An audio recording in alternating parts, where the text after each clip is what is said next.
Welcome back. In this lesson, we're going to talk about properties of real numbers. So far we've talked about how to classify them, how to arrange them. Now we're talking about some properties that they have. So, one such property is the commutative property. So the commutative property says that A plus B is exactly the same as B plus A, or that A times B is the same as B times A. And so the way that I think of commutative is to think about commuting.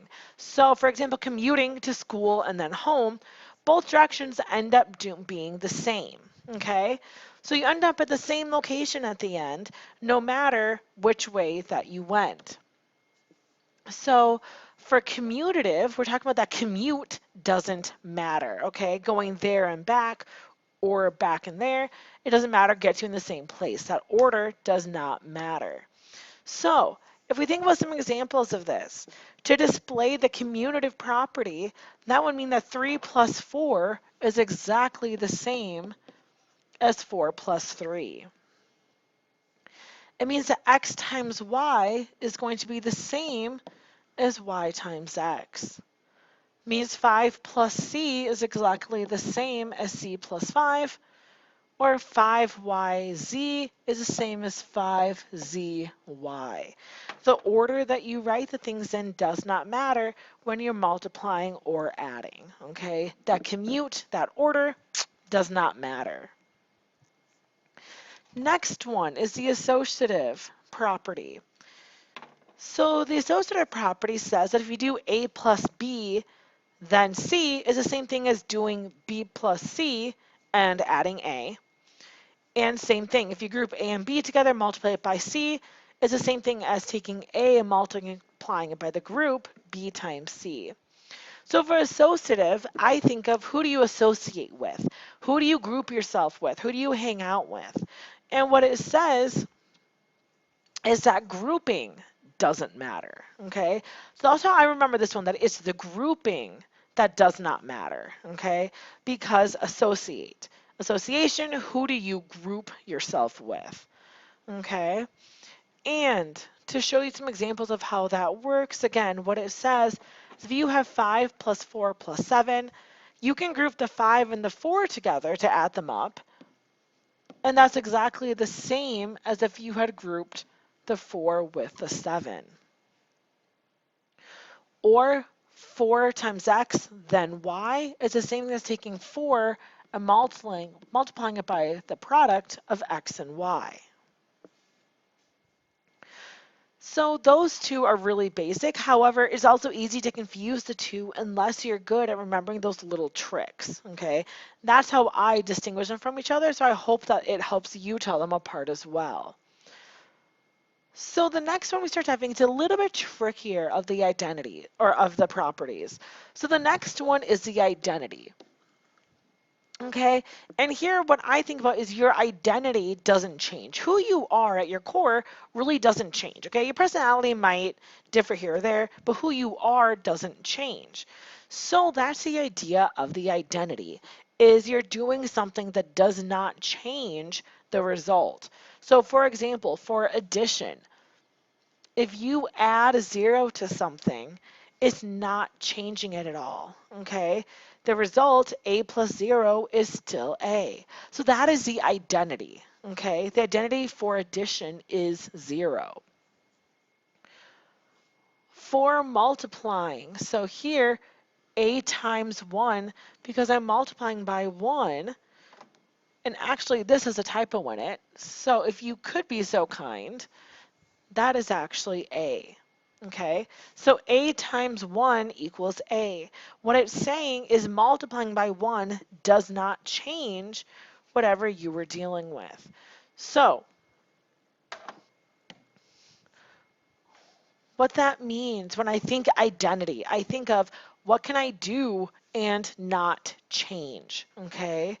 That is staying true to your identity. You're doing something that is not going to change the operation. Okay, so for example, 5 plus 0, again, that adding 0 does not change anything, stays 5. Just like multiplying by 1 does not change anything, that would stay x. So the next one, inverse. So inverse is very much connected to identity. So identity is whatever you can do and not end up changing anything. Inverse is what can you do to get back to the identity.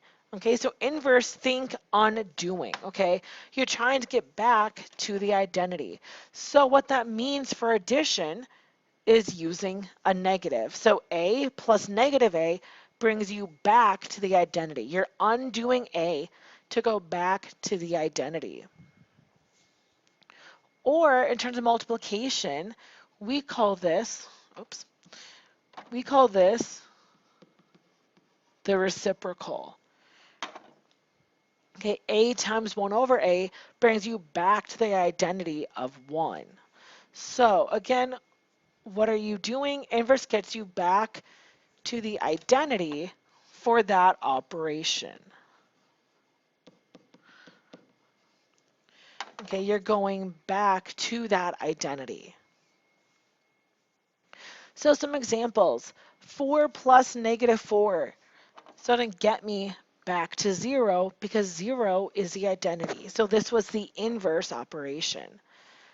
X times 1 over x equals 1. Again, it's taking me back to the identity. That inverse is undoing it to bring you back to the 0 or the 1. And now the one that I've never really seen kids have much issue identifying is distribution. You've been doing this for years now, and this is probably the most obvious one to identify because you all know the distributive property means you just distribute A to the B and you multiply the A with the C. So here, if I ask you to distribute this, that would give you 5x plus 10. If I asked you to distribute the y, you would get 4y minus zy. Okay? You just multiply it into both pieces. So that's a comprehensive list of all of the properties that we have. So now the goal is, can we identify these properties? Okay? So this one gets a little bit tricky because again, you have a list of properties and you have to know what you're doing with them. So here, which property does each illustrate? So that first one, negative 2/3 times negative 3/2 equals 1. So what I'm noticing is bringing me back to the identity, right? 1 is my identity, and this equation is bringing me back to that. Okay, so when you're going back to that, that is going to be your inverse operation. Okay, this inverse, you're undoing that equation to get back to the identity of 1.